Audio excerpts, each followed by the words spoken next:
Salve, salve rapaziada, tudo certo com vocês? Lucas Tadioto aqui para mais um conteúdo. Seja muito bem-vindo ao canal Stake Cheia.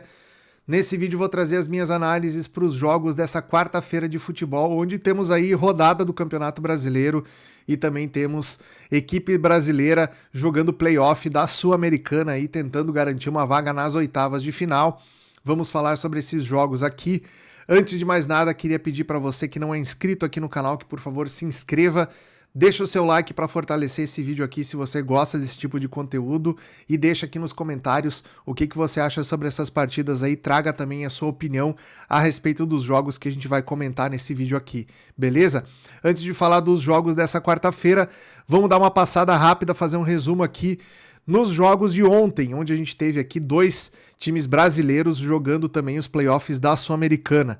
Bahia contra o América de Cali, falei no vídeo de análise aqui que o Bahia teria dificuldades contra a equipe do América de Cali, um time muito duro de se enfrentar, principalmente fora de casa, joga muito retrancado, é uma equipe que sabe jogar dessa forma, e o que a gente viu nesse confronto aqui foi justamente uma retranca pesada do time colombiano para cima do Bahia, que foi durante grande parte da partida que o protagonista, né? O time do Bahia tentou de todas as formas furar o bloqueio da equipe colombiana, mas não teve sucesso. No primeiro tempo, tivemos aqui um momento de carga do Bahia.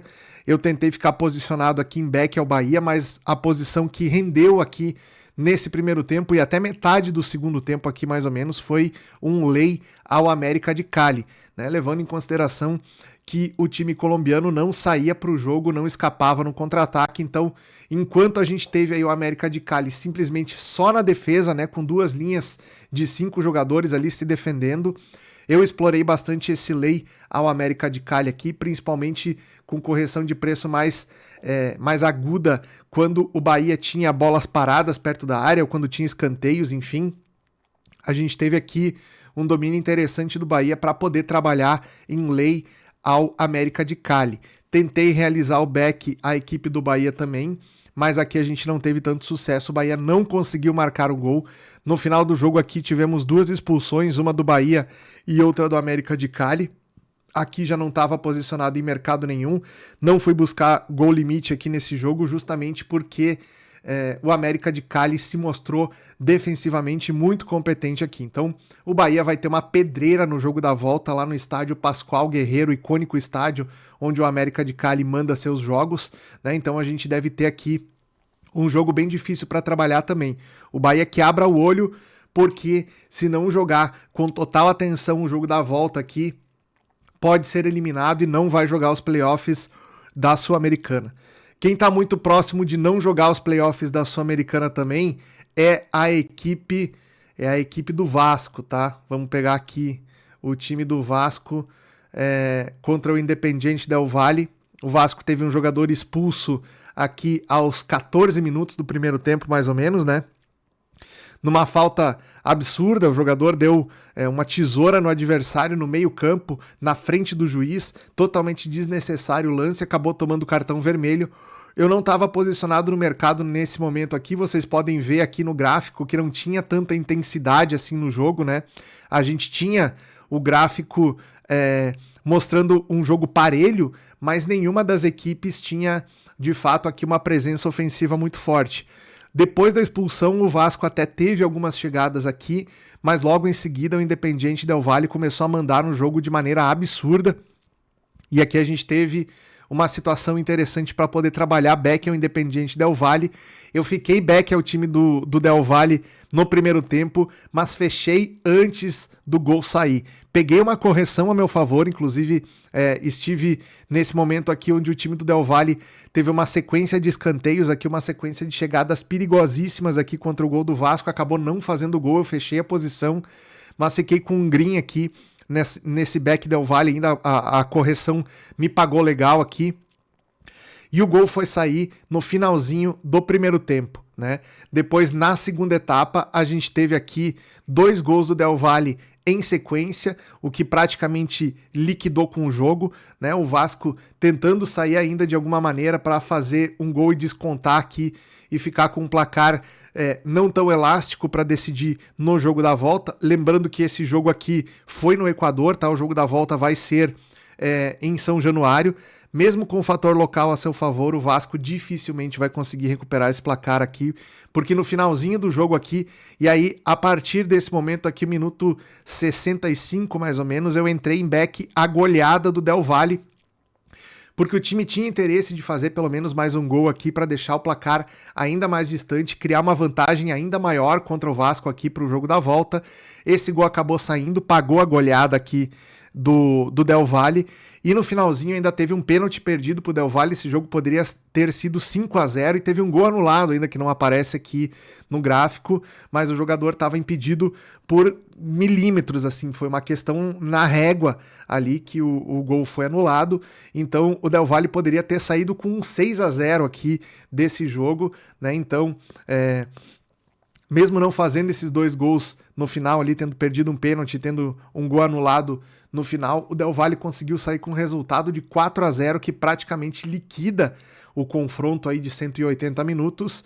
Vai jogar no Rio de Janeiro só administrando o placar, muito provavelmente se o Vasco conseguir fazer 1 ou 2 gols aí, pode deixar o jogo um pouco mais emocionante, mas das disputas que a gente tem nessas oitavas, nesses playoffs para as oitavas de final da Sul-Americana, essa aqui já podemos considerar aí resolvida, porque dificilmente o Del Valle vai tomar 4 gols aqui para levar uma disputa para os pênaltis, tá? Pelo que o Vasco vem mostrando nas últimas partidas, isso fica ainda mais complicado, tá? Então foi assim que eu trabalhei nesses 2 jogos de ontem. Hoje a gente vai ter rodada do Campeonato Brasileiro e vai ter o Grêmio na Sul-Americana, tá? Então vamos falar primeiro do Grêmio contra o Alianza Lima pela Sul-Americana e depois a gente vai falar dos jogos do Campeonato Brasileiro. O jogo do Grêmio vai ser às 21h30, vai pegar o Alianza Lima do Peru. Vamos ver aqui qual grupo que o Alianza Lima do Peru esteve na Libertadores, tá? Pegando aqui o histórico recente da equipe, vamos ver rapidão aqui quais foram os jogos do Alianza Lima pela Libertadores. O Alianza Lima jogou na Libertadores no grupo do Libertad, né? Vamos ver aqui. A Alianza Lima caiu no grupo de São Paulo, Libertad, Alianza Lima e Tajeres, né? Então a gente teve aqui o Alianza Lima na terceira colocação com 5 pontos.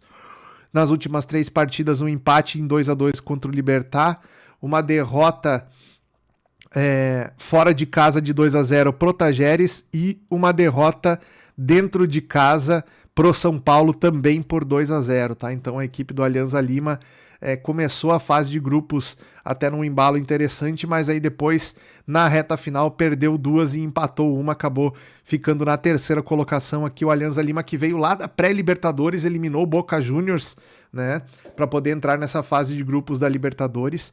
E tem alguns nomes conhecidos, como o Paolo Guerreiro, que foi centroavante do Internacional, do Flamengo, do Corinthians, né? E tem o Hernan Barcos, que foi centroavante do Palmeiras, do Grêmio também.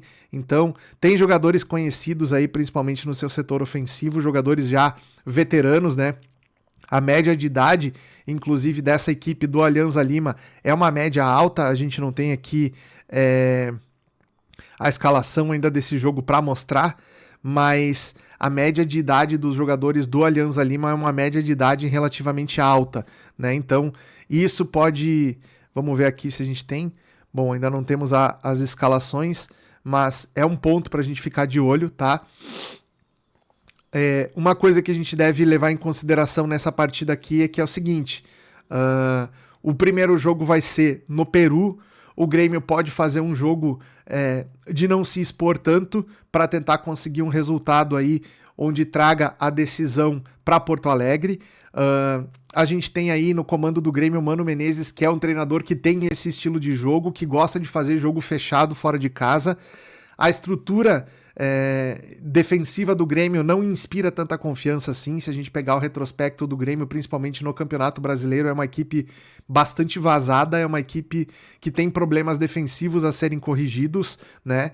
Levando em consideração o potencial ofensivo da equipe do Alianza Lima, como eu falei aí, são jogadores veteranos, mas são jogadores com um bom poder de decisão individual, então bolas paradas contra a defesa do Grêmio são de fato um problema, né? Como eu falei, a defesa do Grêmio não inspira confiança. Pontos positivos que a gente deve ter nessa equipe do Grêmio aí, o retorno do Marlon, que não jogou contra o Cruzeiro porque ele era um jogador emprestado do Cruzeiro, então acabou ficando de fora. Nesse jogo ele deve retornar. É um acréscimo importante também no setor defensivo do Grêmio. Pela lateral vinha fazendo bons jogos. Na volância, muito provavelmente a gente vai ter um modelo um pouco diferente no meio-campo do Grêmio, né?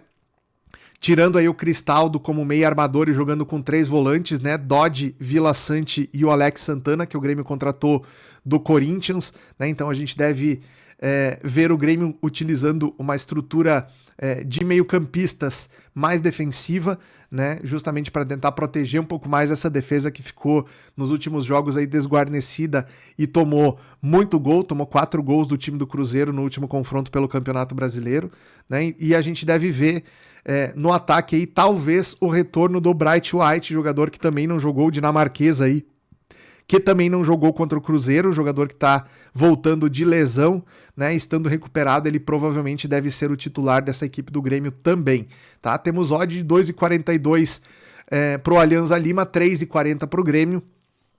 Era de se esperar que o time da casa fosse favorito aqui, mas a gente deve levar em consideração um jogo muito provavelmente aqui com um cenário mais under, tá? A gente tem a odd do 2,5 aqui em 2,62 e tá subindo essa cotação ainda, então o mercado espera também que a gente tenha um jogo aqui com poucos gols, tá? Não recomendaria você, principalmente trabalhando pré-live, explorar essa linha de gols aqui. Espera para fazer alguma coisa no live, se sair um gol cedo a gente pode ter esse cenário mudando um pouco, tá? E cenário de correção de preços aqui, a gente pode ter uma correção de preço do lado do Alianza Lima, caso o time não comece bem, e do lado do Grêmio, se o Grêmio começar fechado como a expectativa do jogo nos apresenta, tá? Se o Grêmio iniciar a partida muito recuado, esperando o Alianza Lima tomar a iniciativa do jogo, tentando engatar um jogo de contra-ataque aqui contra o Alianza Lima, essa odd do Grêmio irá corrigir, tá? Então a gente tem aqui 2 possibilidades de fazer lei a qualquer uma das equipes para tentar pegar essa correção de preço, tá? Então é com esse viés que eu venho trabalhar nesse jogo aqui. Depois a gente tem os jogos do Campeonato Brasileiro, mas antes eu queria falar aqui de um jogo específico da Sul-Americana também, que é o Bolívar contra o Palestino. Odd de 1,31, a gente tem o Bolívar nesse momento, provavelmente lá na Bolsa Esportiva, na Betfair, você consegue pegar essa odd aqui com um pouco mais de valor, tá? Levando em consideração que, primeiro, o Bolívar joga na altitude, é uma equipe sempre muito forte jogando no seu estádio. O Palestino é uma equipe chilena que também está acostumado a enfrentar adversários que jogam com essa condição, mas nenhum deles tem a altitude que o Bolívar vai jogar esse jogo aqui lá em La Paz, beleza? Outra coisa importante que a gente tem para pontuar aqui é que a equipe do Bolívar, ela recebeu um incremento depois que ela foi comprada pelo Grupo City, né? E o time do Bolívar hoje é tecnicamente um time que não depende só da altitude, é um time tecnicamente com qualidades, com jogadores bons, principalmente no setor ofensivo, bons jogadores no que diz respeito ao quesito de finalização, tá? Uma equipe que finaliza bem e finaliza bastante nos seus jogos, tá? Então a gente tem que levar isso em conta aqui. Pode ser um back favorito de grande clareza aqui esse jogo do Bolívar contra o Palestino, tá? O Bolívar que veio da Sul-Americana, né? Ou da Libertadores, vamos ver aqui, não. O Bolívar veio da Libertadores. Vamos buscar aqui o último jogo do Bolívar pela Libertadores. Vamos ver o grupo aqui que o Bolívar caiu. O Bolívar foi terceiro colocado num grupo que tinha Palmeiras, Cerro Porteño e Sporting Cristal, né? Então, ficou na 6ª colocação aqui com 6 pontos, brigou ponto a ponto contra o Cerro Porteño pela 2ª colocação do grupo, acabou não se classificando, né? Caiu da Libertadores num grupo que eu considero difícil, assim, porque o Cerro Porteño é uma equipe que também vem melhorando ao longo do tempo e ali tecnicamente muito parecida com a equipe do Bolívar. Obviamente tem essa questão da altitude que eu falei para vocês do Bolívar. O Palmeiras enfrentou o Bolívar, teve dificuldades para jogar lá na altitude, então todo mundo que vai enfrentar essa equipe lá em cima da montanha passa muito trabalho e acredito eu que a equipe do Palestino que vai enfrentar o Bolívar lá nessa condição também deve passar por isso, tá? Então, back favorito ao Bolívar aqui, vale a pena a gente ficar de olho. Beleza? Antes de falar dos jogos do Campeonato Brasileiro, queria falar para vocês da Superbet. é a casa de apostas que apoia os vídeos de análise aqui do canal Stake Cheia. Se você não tem conta na Superbet, eu recomendo muito que você crie a sua conta escaneando o QR Code aqui na tela ou clicando no link da descrição. Por quê? Porque na Superbet, além de você ter a experiência de usuário, uma das melhores do mercado hoje em dia, das casas regulamentadas no Brasil, você também tem a possibilidade de realizar apostas Panther com super odds, com odds turbinadas aqui nos jogos do Campeonato Brasileiro e nos jogos da Sul-Americana. A gente vai falar lá no Telegram algumas super odds que a Superbet oferece. Então, se você quiser pegar essas entradas aí, primeira coisa, cria o seu cadastro na Superbet utilizando o link aqui do vídeo e depois cola lá no nosso canal do Instagram, é gratuito, do Telegram, né, que é gratuito e que você pode por lá pegar essas super odds que eu vou mandar lá também ao longo do dia de hoje, ok? Bom, vamos falar então dos jogos do Campeonato Brasileiro. A gente tem aqui 3 partidas que foram adiadas no Campeonato Brasileiro, né? O Atlético Mineiro e o Sport, porque o Sport jogou na segunda-feira, Bahia e Inter, porque o Bahia jogou ontem pela Sul-Americana, mesmo caso de Juventude e Vasco, o Vasco também jogou ontem pela Sul-Americana e o Bahia jogou na segunda-feira e o Juventude jogou na segunda-feira pelo Campeonato Brasileiro. Então esses jogos serão adiados. A gente vai começar falando de Palmeiras e Mirassol, jogo às 19 horas. Palmeiras aqui na primeira parte do Campeonato Brasileiro, ali antes da parada, o Palmeiras vinha forte ali na briga pela liderança do campeonato, né? Disputando ali com o Cruzeiro, disputando com o Flamengo, ponto a ponto pela liderança do campeonato. O que aconteceu? O Palmeiras perdeu 2 jogos seguidos aqui, ó. A gente tem a race do Palmeiras aqui, 2 derrotas seguidas que levaram o time, inclusive, jogos de confronto direto, né? Vamos pegar aqui os jogos do Palmeiras nesse momento do Campeonato Brasileiro. A gente vai ver que o Palmeiras teve aqui contra o Santos foi adiado o jogo, né? A gente tem aqui os jogos do Mundial de Clubes, mas aqui, ó, perdeu de 2-1 pro Cruzeiro, né? Confronto direto aqui pela liderança do campeonato, e perdeu de 2-0 pro Flamengo, né? Então os 2 confrontos diretos que colocariam o Palmeiras aqui como líder do campeonato se ele tivesse ganho, ele acabou perdendo, né? Ficou para trás aqui de Flamengo e Cruzeiro, os 2 com 27, e ficou para trás também de Bragantino e Bahia. É claro, o Palmeiras teve jogos adiados, aí teve 2 jogos, um antes do Mundial e um depois, que o Palmeiras não jogou, então a equipe tem menos partidas do que os concorrentes.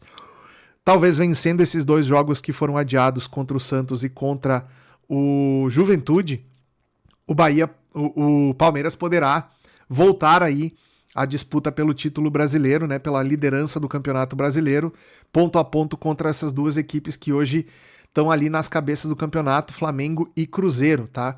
Então acho que é fundamental para o Palmeiras fazer um grande jogo aqui, depois dessa parada para o Mundial aí, que as equipes se reorganizaram e o Palmeiras esteve num ritmo muito acelerado, pegando adversários muito difíceis pela frente. O time do Palmeiras teve que utilizar esse momento para disputar jogos de alto nível, de grande intensidade, e isso pode fazer diferença, né? Adversários que vêm descansados, adversários que treinaram nessa parada aí, e o time do Palmeiras que vem jogado, né, como a gente chama, que vem num ritmo de competição aqui, né, contra os seus adversários. Então, esse jogo aqui contra o Mirassol pode ser um jogo muito interessante para o Palmeiras retomar a sua caminhada aí nessa disputa, tá? O Mirassol não é uma equipe assim tão frágil como a gente imaginava que poderia ser no início do campeonato. Vem fazendo uma campanha muito interessante no Brasileiro. Se a gente pegar aqui a tabela do campeonato e olhar, o Mirassol está na 10ª colocação, né? Muita gente imaginava o Mirassol ali brigando para não cair, né? Desde o início do campeonato, brigando lá na parte de baixo da tabela. E não, o Mirassol vem fazendo um campeonato bem interessante, inclusive tirando pontos de equipes que estão acima dele na tabela ali, de equipes que estão brigando por uma vaga de Libertadores ou situação assim. Então, não dá para a gente desprezar o trabalho que o Rafael Guanais vem fazendo aqui no comando da equipe do Mirassol, tá? Então a gente pode esperar aí por um jogo de boa competitividade contra o Palmeiras também. Alguns jogadores são muito importantes nessa equipe do Mirassol. Destaque aqui para o Reinaldo, lateral esquerdo, que é o batedor de bolas paradas da equipe do Mirassol. Tá? Um jogador que vem fazendo um campeonato brasileiro muito bom, apesar da idade também. É veterano, mas vem entregando muito aqui. O Walter, o goleiro do Mirassol, também é um goleiro experiente que já passou por vários clubes da Série A brasileira. Então, o Júnior Ribeiro aqui, o zagueiro, também é um bom zagueiro. Então, o sistema defensivo, sobretudo a parte defensiva do time do Mirassol, é bastante competente, é confiável. Então, a gente pode ter aqui um jogo bastante equilibrado contra o Palmeiras, mesmo que essa odd aqui coloque o Palmeiras bastante como favorito, tá? Se o Palmeiras não entrar amassando esse jogo aqui, essa odd aqui não tem valor para mim, tá? 88% de chance de vitória do Palmeiras, eu acho muita coisa, eu acho bastante puxado, tá? Trabalhar lei ao Mirassol também não é uma situação que me agrada, a menos que o Palmeiras comece muito superior dentro do jogo, tá? Se a gente vê um jogo um pouco mais equilibrado com o Mirassol tendo chances para escapar no contra-ataque, eu prefiro trabalhar o mercado de over goals. A gente tem a linha do over 2,5 aqui a 2,10, tá pagando bem, dá para explorar essa linha de over goals aqui ao longo do jogo. Então essa seria a minha primeira sugestão para você que vem operar nesse jogo entre Palmeiras e Mirassol, ok? Depois a gente tem aqui Ceará e Corinthians, né? O Ceará que vem de uma vitória no clássico contra o Fortaleza.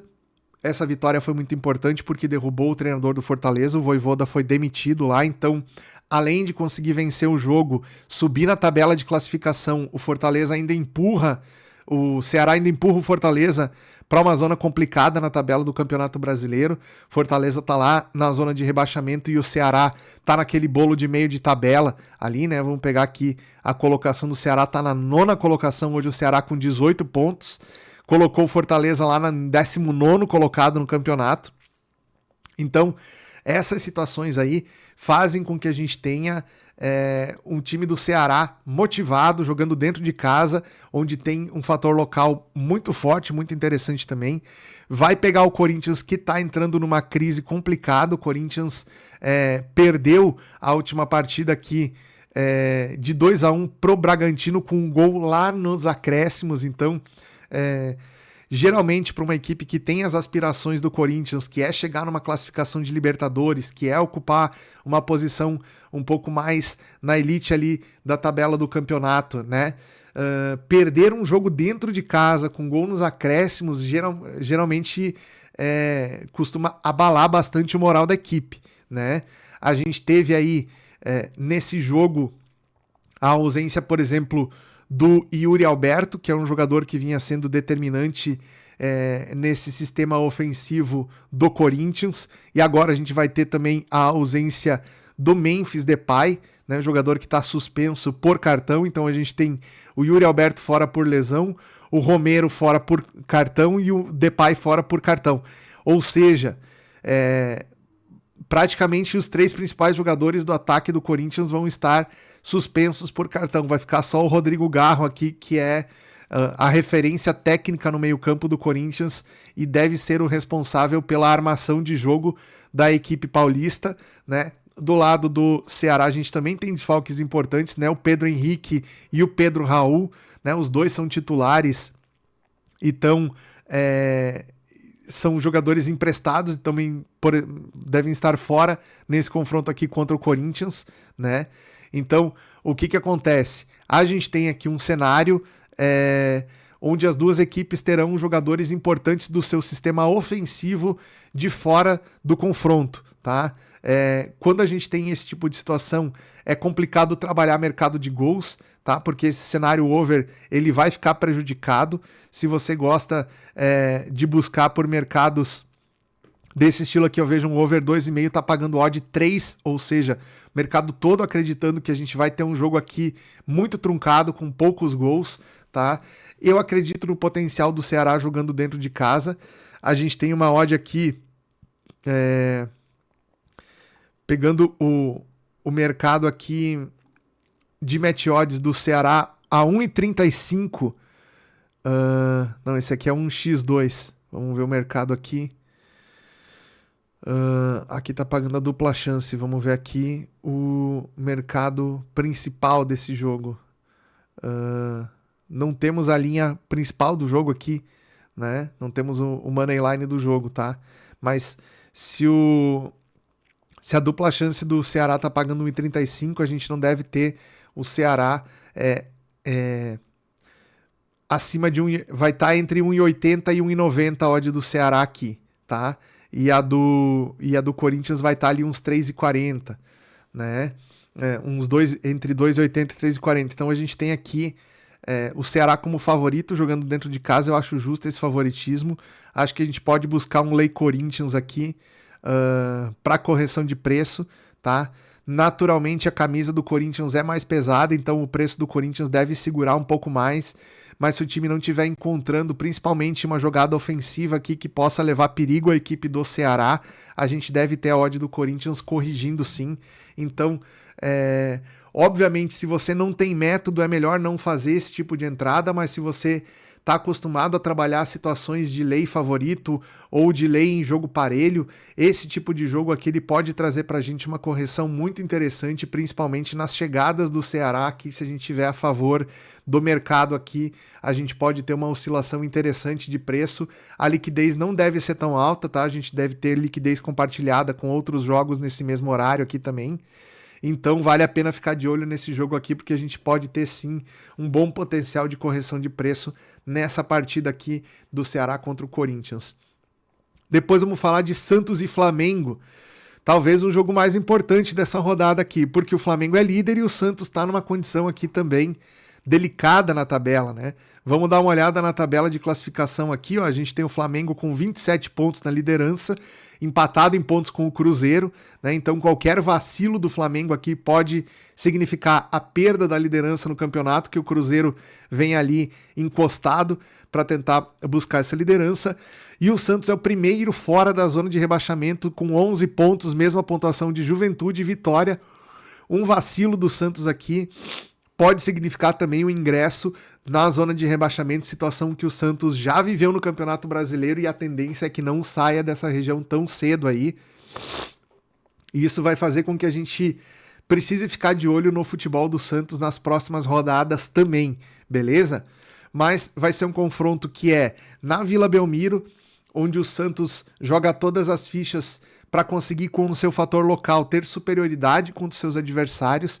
Vai pegar a equipe do Flamengo que voltou do Campeonato Mundial extremamente motivada para tentar buscar pelos títulos que está disputando agora aqui, seja a Copa do Brasil, Libertadores ou Campeonato Brasileiro. Então o Flamengo vai jogar tudo aqui. Tem um elenco muito forte, apesar de ter ali uma desavença, ali, um desentendimento do Pedro com a comissão técnica, enfim, coisas que saíram na mídia aí, mas o Flamengo tem como substituir essa ausência do Pedro no sistema ofensivo. Provavelmente o Pedro deve ser negociado aí nas próximas semanas, né? A gente não tem ainda uma posição oficial aí de ofertas por esse jogador, até porque é um jogador que recebe um salário muito alto, é um jogador que até pouco tempo atrás era super valorizado no futebol brasileiro, né? Então, se daqui a pouco ele aceitar sair do Flamengo recebendo um salário menor, tenha mais ofertas por ele aí no mercado, mas pelo fato dele não ser titular hoje do Flamengo também diminui um pouco o mercado dele fora do Brasil. Então acredito que uma possível transferência do Pedro, ela deve ser para algum time do futebol brasileiro, até porque ele não jogou todas as partidas do Campeonato Brasileiro que inviabilizem ele se transferir para outro clube. Vamos ver os próximos capítulos dessa novela. Mesmo assim, o Flamengo tem um elenco de muita qualidade, tem jogadores muito capacitados que conseguem fazer um enfrentamento de excelente nível contra a equipe do Santos na Vila Belmiro, tá? O fator local da equipe do Santos não pode ser desprezado, tá? Mesmo que a gente tenha aqui o Santos menos favorito aqui nesse confronto, com uma odd de 4,55, vejam que a odd do Flamengo a quase 2 aqui significa que o Flamengo não terá vida fácil, que vai ser um jogo difícil, vai ser um jogo apertado aqui, e a gente pode ter sim também um trabalho de correção de preço aqui. Eu não indico, a maioria das pessoas vai tentar buscar um back Flamengo aqui nessa situação, eu não indico esse tipo de mercado justamente porque uma odd nesse patamar, ela não vai segurar tanto. Então se você estiver posicionado em back ao Flamengo e tomar um ou dois ataques aqui da equipe do Santos, provavelmente essa odd vai dar uma correção pesada aqui, você vai estar contra o mercado nesse tipo de movimento, não é interessante fazer esse tipo de entrada. Situações que você pode buscar nesse jogo aqui, mercado de finalizações, tá? Vamos ver, a gente não tem aqui ainda as escalações, mas existe a possibilidade aqui, temos as escalações sim, possibilidades aqui que a gente pode buscar, tá? Neymar em campo é sempre um jogador que puxa muito as odds do time, tá? Então, com o Neymar em campo, a gente pode ter Neymar para finalizar, Neymar para dar assistência, Neymar para sofrer faltas e Neymar para tomar cartão, tá? Todas essas 4 situações aqui podem ser interessantes para você buscar e algumas casas de apostas, inclusive, vão dar odds turbinadas para esse tipo de entrada, tá? Então, qualquer situação envolvendo o Neymar aqui chama muito o mercado e a gente pode ter situações interessantes.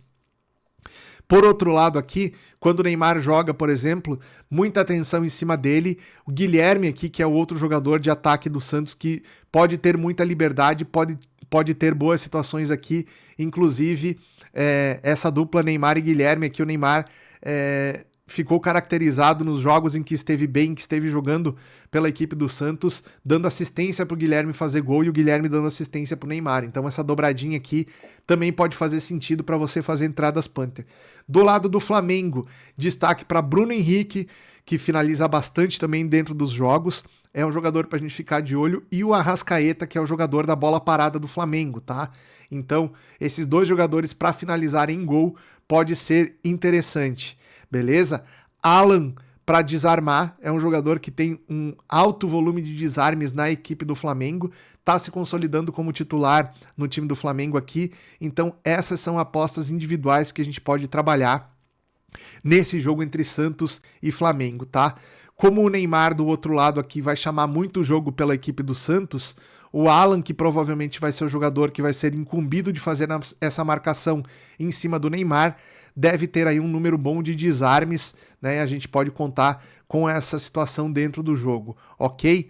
Lembrando sempre, jogos onde envolve jogadores que prendem bastante a bola, né? Como é o caso do Bruno Henrique, como é o caso do Arrascaeta, como é o caso do Luiz Araújo, como é o caso do Neymar, como é o caso do Guilherme, tem bastante cartão, então o volume de cartão nesse jogo aqui pode ser alto. A média de cartões do árbitro aqui, ó, é quase 6 amarelos por jogo e 0,23 vermelhos por jogo, tá? Então, Felipe Fernandes de Lima aqui é um árbitro que tem uma média alta de cartões distribuídos por jogo. Vale a pena a gente ficar de olho nesse número também para fazer apostas Panther nessas bets, como que chama? Nessas bets isoladas, tá, pessoal? Falando de trade nesse jogo aqui, a gente pode sim trabalhar um Lei Santos nesse confronto. Eu vejo que existe a possibilidade aqui de uma correção de preço na odd do Santos, caso o time não consiga se impor contra o Flamengo, e é uma tendência, poucas equipes do futebol brasileiro conseguem se impor por uma janela de tempo grande contra a equipe do Flamengo. Então o Flamengo é um time que toma iniciativa, que fica mais com a bola, que finaliza mais, que marca sob pressão, e isso pode dar pra gente uma leitura de lei ao time da casa nesse confronto aqui.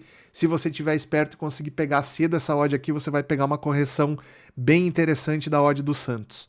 Perfeito? Depois a gente vai para Botafogo e Vitória. Vamos falar rapidão desse jogo, que o vídeo já tá ficando muito longo, né? Botafogo e Vitória. O Botafogo jogando em casa também tem um favoritismo bem interessante, odd de 1,40 pro Botafogo. A gente deve ver, até pela postura do time, né? E pelo que se espera que o Botafogo possa entregar, odds bastante parecidas do Botafogo e do Flamengo quando jogam dentro de casa contra adversários da parte de baixo da tabela, preços abaixo de 1,40, tá? Se é justo ou não, vai depender bastante do contexto. Nesse caso aqui, eu acho que a odd do Botafogo poderia ser um pouco mais alta, tá? De 1,50 a 1,60 poderia ser essa odd do Botafogo aqui. Por que eu trago isso, tá? Nesse contexto do Botafogo ter um treinador novo, nesse contexto do Botafogo estar fazendo mudanças, né? Ter alguns jogadores que não estão disponíveis, outros jogadores aqui que ainda precisam mostrar pra gente se eles encaixam nesse sistema de jogo do Botafogo, né? Dou exemplos aqui, né? O Álvaro Montoro, jogador que entrou muito bem no jogo passado do Botafogo contra o Vasco, né? E o Arthur Cabral também entrou bem, fez gol, enfim. Jogadores que têm potencial de render ainda bastante nessa equipe do Botafogo, e a gente não sabe o quanto que esses jogadores podem entregar. Sabe que eles são jogadores com bom potencial, sabe que são jogadores que têm qualidade técnica, mas a gente precisa ver o encaixe deles dentro dessa filosofia de jogo do novo treinador do Botafogo, o filho do Ancelotti, que acabou de chegar aí na equipe e que a gente não viu ele na beira do gramado ainda, que no jogo contra o Vasco ele não tinha saído no bid ainda o nome dele, ele não pôde atuar ali na beira do campo. Então esse jogo vai ser o primeiro jogo dele ali na Casa Mata do Botafogo, comandando a equipe da beira do gramado. Vamos ver como é que ele se sai, vamos ver como é que o time do Botafogo em geral se sai para esse confronto e o que a gente pode esperar dessa equipe aqui. O Vitória fez um jogo, vamos pegar aqui o retrospecto dessas duas equipes só para a gente poder comentar, né? A gente teve aqui o time do Vitória na zona de rebaixamento, jogou contra o Inter, venceu o Inter por 1-0, um gol também nos acréscimos. O Vitória jogou esse jogo para empatar e a gente deve ver bastante isso, tá, pessoal? Prestem bastante atenção no comportamento do Vitória como visitante aqui. O Carille, que é o treinador do Vitória, ele é um treinador que gosta muito de organizar o time para empatar jogo fora de casa.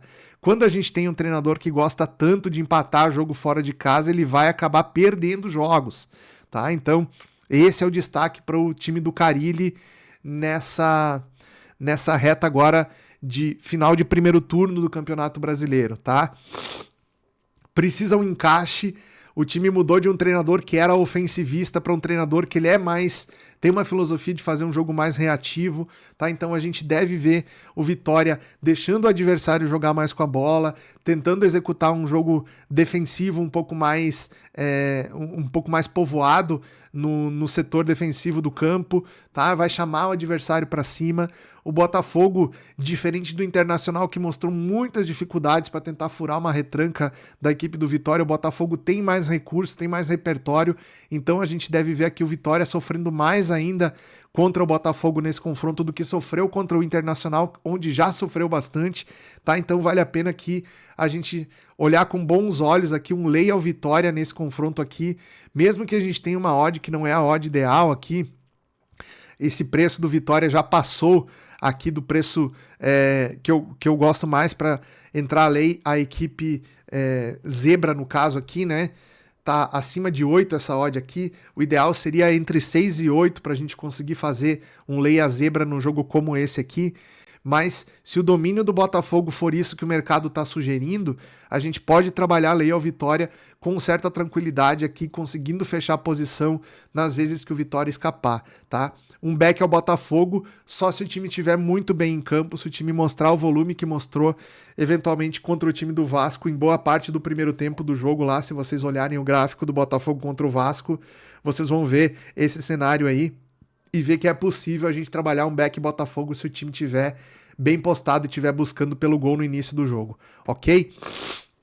Depois a gente vai para Bragantino e São Paulo, último jogo que a gente vai analisar dessa quarta-feira, tá? A gente tem a equipe do Bragantino vindo de uma vitória contra o Corinthians, um resultado importantíssimo para a equipe, bateu um dos fatores locais mais difíceis de jogar contra no campeonato, embora a equipe do Corinthians ainda tenha desajustes, ainda tenha muita coisa para evoluir, a equipe do Bragantino conseguiu jogar na Neoquímica Arena, que é um estádio bastante difícil, bastante complicado devido ao fator local que se impõe lá contra os adversários, e conseguiu uma boa vitória.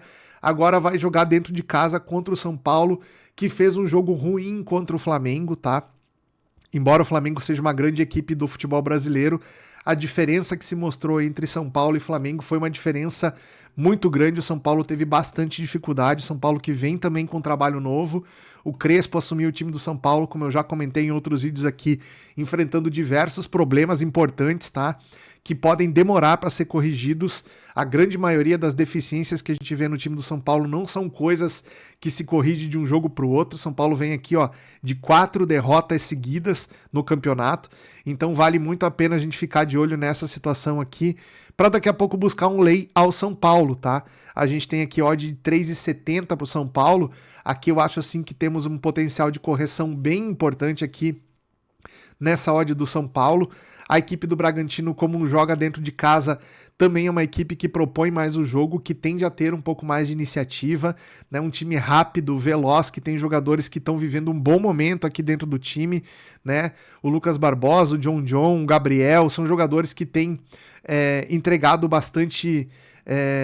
são jogadores voluntariosos, são jogadores que entregam uma movimentação interessante nessa equipe do Bragantino, até jogadores aqui que a gente viu não tendo grandes passagens em outras equipes, como o Eduardo Sacha, como o Juninho Capixaba, são jogadores que pro estilo de jogo do Bragantino conseguem render muito bem, conseguem entregar um bom futebol. Então coletivamente a equipe do Bragantino é uma equipe bem organizada, bem treinada pelo Seabra, e a tendência é que a gente tenha aqui o Bragantino conseguindo impor um volume interessante dentro do jogo contra o São Paulo, tá? Desfalques importantes nas duas equipes, né? Lucas Moura segue fora, lesionado, é dúvida, talvez jogue alguns minutos aqui, mas não deve ser titular, né? E do lado do Bragantino, o Pita e o Thiago Borges, os dois fora por cartão amarelo, tá? Então a gente deve ter aqui o Eduardo Sacha no comando do ataque do Bragantino, né? E a ausência também muito importante do Caleri, a gente vai falar bastante, eu não sei se o São Paulo deve buscar um outro jogador para essa posição na janela de transferências, mas fica nítido a necessidade aí que o São Paulo tem de um finalizador, né? O André Silva não é um jogador desse nível ainda e muito provavelmente o São Paulo deve tentar buscar no mercado algum jogador aqui para substituir o Caleri, que teve uma lesão ligamentar aí e provavelmente não joga mais nessa temporada, certo? A nível de mercado, como eu estava falando, um Lei São Paulo pode ser uma boa alternativa, e a gente tem o mercado de gols aqui pagando 2,88, tá?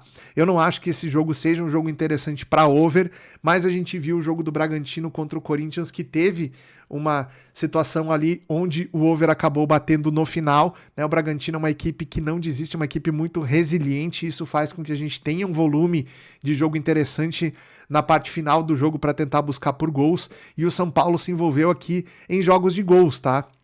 Se a gente pegar o retrospecto do São Paulo recente aqui contra as últimas equipes, né? Vamos ver o São Paulo aqui que... vamos ver os últimos jogos do São Paulo aqui. Perdeu pro Flamengo de 3-0, né? Se não me engano aqui. 3-0, 2-0 contra o Flamengo, 3-1 pro Vasco, 2-1 perdeu pro Bahia, venceu o Tajeres de Córdoba por 2-1, perdeu de 2-0 pro Mirassol, ou seja, mesmo nos jogos onde vence, o São Paulo acaba tomando gols, tá? Então é um time aqui que bate o over 2,5 nas últimas 10 partidas, bateu em pelo menos 8 delas, o over 2,5, então o mercado de gols aqui nos jogos do São Paulo é interessante a gente trabalhar, beleza? Então essas foram as dicas para os jogos dessa quarta-feira. Se você gostou, deixa o like, se não gostou, pode deixar o dislike, é muito importante que você deixe a sua opinião aqui para eu saber se o meu conteúdo está sendo relevante aí para vocês também. Maravilha? Nos vemos no mercado, um grande abraço, até lá!